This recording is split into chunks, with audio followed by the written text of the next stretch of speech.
Tip number one, vendors have shortcuts in Path of Exile too. If you control click this vendor right here or any vendor that has the disenchant option, it'll automatically bring you up to the disenchanting screen. The same goes for any vendor that has a shop, it's just control click, or any vendor that will identify items for you. You can control click them as well, and it will automatically identify all the items in your inventory. As the game progresses and more different mechanics are added to the game, control clicking is likely to be added to more and more vendors. So if there are options menus locked behind various NPCs, like the currency exchange market is locked behind the dialogue options for Elva here, you can just control click on them and it will bring the menu right up. Additionally, if you want to move items to your stash, all you have to do really is click Control Click, like this. You don't need to drag them over. I've seen quite a few people doing this. And if you have the affinity set up for something like the currency tab right here, you can even be on a different screen and you can Control Click Scrolls of Wisdom and they will all appear in the proper slot right here in the currency tab. We'll talk more about the stash tabs in a moment. Tip number two, the most important item on your entire character, especially during leveling, is your weapon. This is how everyone scales damage, no matter if you're a spellcaster or if you're a big slamming warrior. You need to make sure that your weapon is consistently getting upgrades, not only in the terms of the modifiers that it has on it, you can see the suffixes and affixes here, but the actual size of the weapon and level of the weapon itself. This physical damage right here scales as weapon increases in level and base type. You need to make sure you are not just keeping your same weapon throughout the campaign, even into endgame, because you really need to continue scaling this to beat the bosses quicker and destroy packs faster.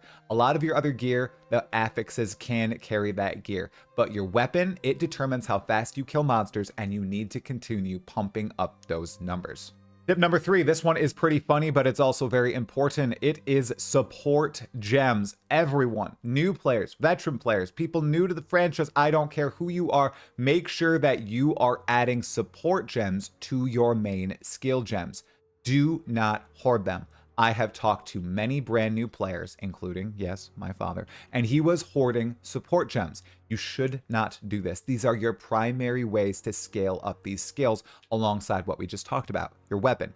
Use them consistently. And if you feel like none of the recommended gems that you are getting when you open up your support gem cutting screen work for your character, make sure you untick this right here, show recommended gems. It will open up this screen right here and showcase all the support gems available to you in the game. Before you carve any of these gems though, make sure that the tags match up with the skill you are trying to buff. For example, if I want something that works with charged staff, I need to make sure the support gem has one of these tags: attack, buff, AoE, or duration. I can type in a keyword down here, such as attack, and it will filter out all gems that do not relate to attacks. So all these gems right here, even if they're bad, they will work with the charged staff skill gem. If you are not using support gems, you are screwing yourself over. Additionally, make sure, especially in the early game, you are buffing up your basic attack. Default attack is incredibly strong in Path of Exile too, especially if you're struggling for mana or even if you're just a melee class or something like the mercenary using a crossbow. Default attacks are strong. Use them and buff them up with support gems. Most characters receive Spirit, which is this resource right over here over your mana globe, in Act 1 when you kill the king in the Mist. Now, this allows you to get buffs on your character right here using uncut Spirit gems. These are vital to the strength of your character, and you need to make sure you are using them. Early on, yes, you can use something like Herald of Ice or Herald of Thunder to get an extra damage boost, but as you progress later into the game, especially in Act 3 where I saw the difficulty ramp up a little bit, you need to make sure you're using these buffs to help with your defenses. As a monk, I have Ghost Dance as one of my buff gems, and it works very, very well. You need to make sure you're looking at all of these across all the available classes and seeing which buff gems will help your character defensively. Don't go all out on stacking damage because these buff gems actually can help you out. And make sure that you also have them activated.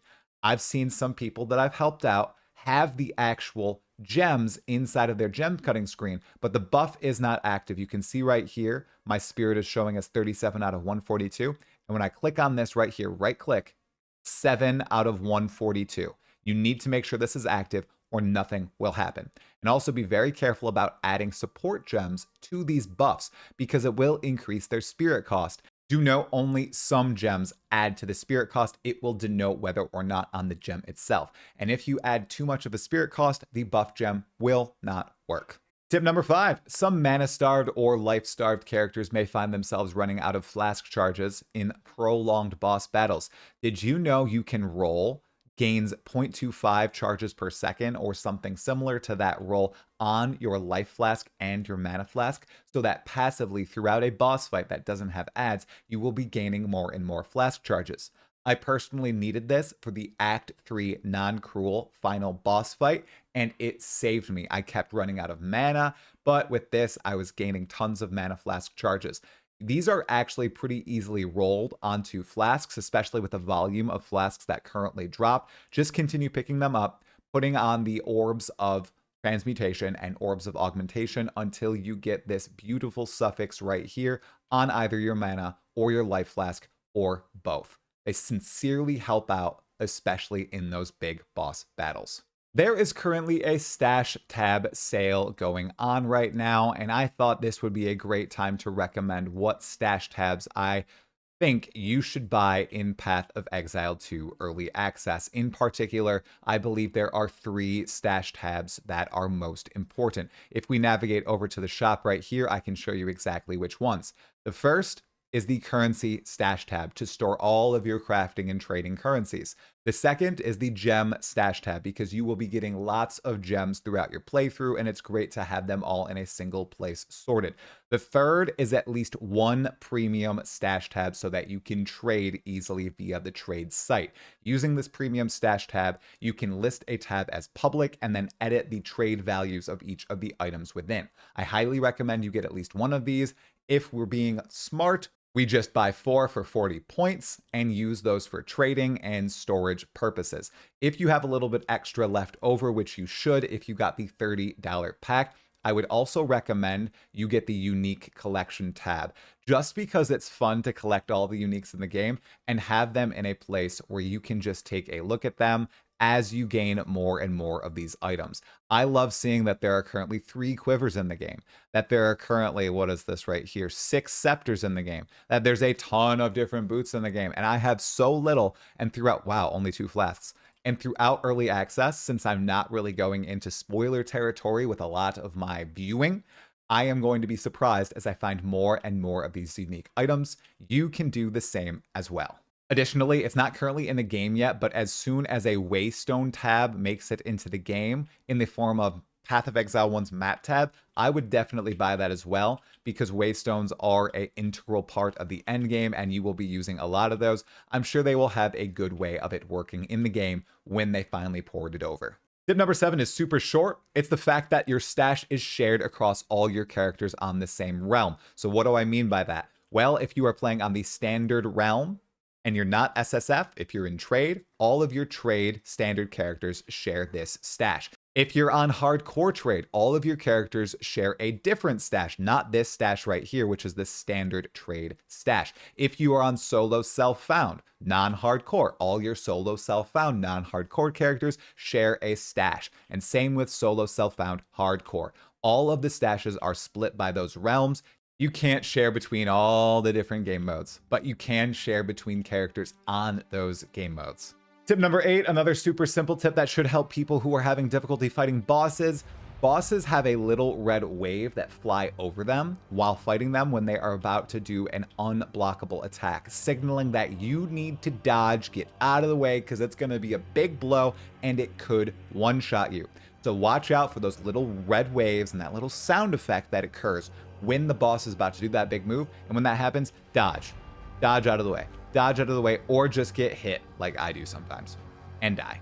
Tip number 9 is one I should have espoused sooner. If one playstyle in Path of Exile 2 is just not vibing with you, try out something completely different. Each of the classes or weapon classes in Path of Exile 2 play very differently. A warrior plays nothing like a ranger, and a ranger plays nothing like a mercenary, and a mercenary plays nothing like a monk. If you are finding one playstyle particularly difficult or unfun, start a new character and try out that new class and weapon archetype. This happened with my dad, who was playing the warrior. He got through Act 1, but he still felt like he was getting his butt kicked. Tried out the ranger, and he has been cruising through Act 1 and 2 and feeling very good about it. He likes the ranged playstyle in Path of Exile 2. He's not as reactive as many others are with the warrior. With the ranger, though, he's able to blast stuff from afar. He's able to get more time to react to the monsters rushing him or the boss doing a special ability, and he enjoys that so much more. So I heavily recommend, if you are struggling with one playstyle, try a different one. And tip number 10, the last one on this list, is to fight through packs instead of trying to dodge through them. This is something you have to train your mind to do, but especially in the campaign itself, and now that I've made it into endgame and had been running maps there, I have found that trying to dodge out of big monster packs is actually worse, even though you can kind of roll through them at this point, than just standing your ground and fighting, maybe pressing your health potion and trying to kill them all. It works so much better, and you end up surviving far more often than not. The one scenario in which this isn't true is when there are ground effects or on-death effects that are absolutely smashing you. Then you need to dodge out of the way. But if you are just getting swarmed, stand your ground, use your health flask, and fight. You are far more likely to survive. I hope you enjoyed this tips video. A lot of those tips and tricks have helped out a lot of my friends progress through Path of Exile 2 and get closer or into the actual end game itself. If you liked the video, make sure to hit the like button and to subscribe to this channel for more Path of Exile 2 content. Both are entirely free and the best ways to help the channel grow. Thanks so much for watching. I'll see you in the next video, my fellow exile. Stay sane.